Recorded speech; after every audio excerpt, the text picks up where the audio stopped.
RCB ವಿಜಯೋತ್ಸವದ ವೇಳೆ ನಡೆದಿರುವಂತಹ ಕಾಲ್ತುಳಿತದಲ್ಲಿ ಮೃತಪಟ್ಟ ಕುಟುಂಬಗಳಿಗೆ ರಾಯಲ್ ಚಾಲೆಂಜರ್ಸ್ ಬೆಂಗಳೂರು ಫ್ರಾಂಚೈಸಿ ಈಗ ತಲಾ 25 ಲಕ್ಷ ರೂಪಾಯಿ ಪರಿಹಾರ ಘೋಷಿಸಿದೆ.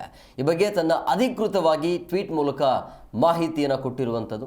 ಬರೋಬ್ಬರಿ 84 ದಿನಗಳ ನಂತರ ಈಗ ಆರ್ಸಿಬಿ ಸೋಷಿಯಲ್ ಮೀಡಿಯಾ ಆಕ್ಟಿವ್ ಆಗ್ತಾ ಇದೆ. 18 ವರ್ಷಗಳ ಆದ ನಂತರ ಒಂದು ಕಪ್ಪನ್ನು ಎತ್ತಿ ಹಿಡಿಯುತ್ತೆ. ಆದರೆ ಆ ಒಂದು ಸಂಭ್ರಮಾಚರಣೆ 48 ಗಂಟೆಯೂ ಕೂಡ ಇರಲಿಲ್ಲ. ಈ ರೀತಿ ಘಟನೆ ಆಗಬಾರ್ದಾಗಿತ್ತು. 11 ಜನ ಇವರು 11 ಜನ ಅಭಿಮಾನಿಗಳೇ ಪ್ರಾಣವನ್ನು ಕಳೆದುಕೊಳ್ತಾರೆ ಈ ಸಂಭ್ರಮಾಚರಣೆಯ ಸಂದರ್ಭದಲ್ಲಿ.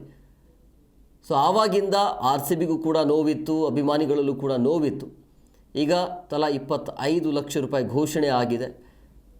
ಆರ್ಸಿಬಿಯ ವಿಜಯೋತ್ಸವದಲ್ಲಿ ಕಾಲ್ತುಳಿತ ದುರಂತ ಆ ಕುಟುಂಬಗಳಿಗೆ ಈಗ ಆರ್ಸಿಬಿ ಪರಿಹಾರ ಘೋಷಣೆ ಮಾಡಿದೆ. ಮೃತ ಕುಟುಂಬಗಳಿಗೆ ತಲಾ 25 ಲಕ್ಷ ರೂಪಾಯಿ ಪರಿಹಾರ ಘೋಷಣೆ ಮಾಡಲಾಗಿದೆ. ರಾಜ್ಯ ಸರ್ಕಾರ 10 ಲಕ್ಷ ರೂಪಾಯಿ, ಆರ್ಸಿಬಿ 10 ಲಕ್ಷ ರೂಪಾಯಿ, ಅದಾದ ನಂತರ KC 5, ಟೋಟಲ್ 25 ಲಕ್ಷ ರೂಪಾಯಿ. ಮೃತ ಕುಟುಂಬಗಳಿಗೆ 25 ಲಕ್ಷ ರೂಪಾಯಿ ಪರಿಹಾರ ಘೋಷಣೆ ಆಗಿದೆ. ಅದನ್ನು ಆರ್ಸಿಬಿ ಈಗ ಟ್ವಿಟರ್ ಮುಖಾಂತರ ಅಧಿಕೃತವಾಗಿ ಮಾಹಿತಿಯನ್ನು ಕೊಟ್ಟಿದೆ.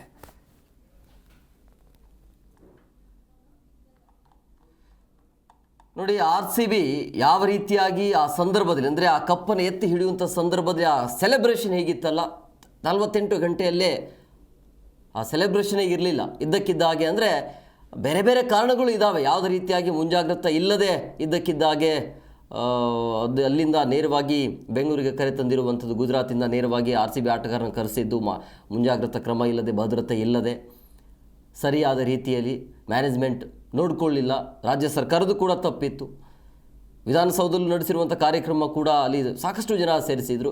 ಅದಾದ ನಂತರ ಇದ್ದಕ್ಕಿದ್ದಾಗೆ ಆ ಟಿಕೆಟ್ ಫ್ರೀ ಮಾಡಿದ್ರಲ್ಲ, ಅದೇ ಎಲ್ಲೋ ಒಂದು ಕಡೆ ಎಡವಟ್ಟು ಆಯಿತು ಅಂತ ಅನಿಸುತ್ತೆ. ಅದು ಒಂದು ಕಡೆ ಈಗ ತನಿಖೆ ಆಗ್ತಾನೇ ಇದೆ. ಬಟ್ ಏನು ಮಾಡೋಕ್ಕಾಗಲ್ಲ, ಮುಂದಕ್ಕೆ ಹೋಗಬೇಕಾಗತ್ತೆ. ಸೊ ಹಂಗಾಗಿ ಅಭಿಮಾನಿಗಳನ್ನು ಕಳೆದುಕೊಂಡಿರುವಂಥ ಆರ್ಸಿಬಿ ಈಗ ಅಧಿಕೃತವಾಗಿ ಮತ್ತೆ ಸೋಷಿಯಲ್ ಮೀಡಿಯಾ ಹ್ಯಾಂಡಲ್ ಆ್ಯಕ್ಟಿವ್ ಆಗ್ತಾ ಇದೆ. 25 ಲಕ್ಷ ರೂಪಾಯಿ ಪರಿಹಾರ ಆಗಿದೆ. ಅದರ ಬಗ್ಗೆ ಮಾಹಿತಿಯನ್ನು ಕೊಟ್ಟಿರುವಂಥದ್ದು.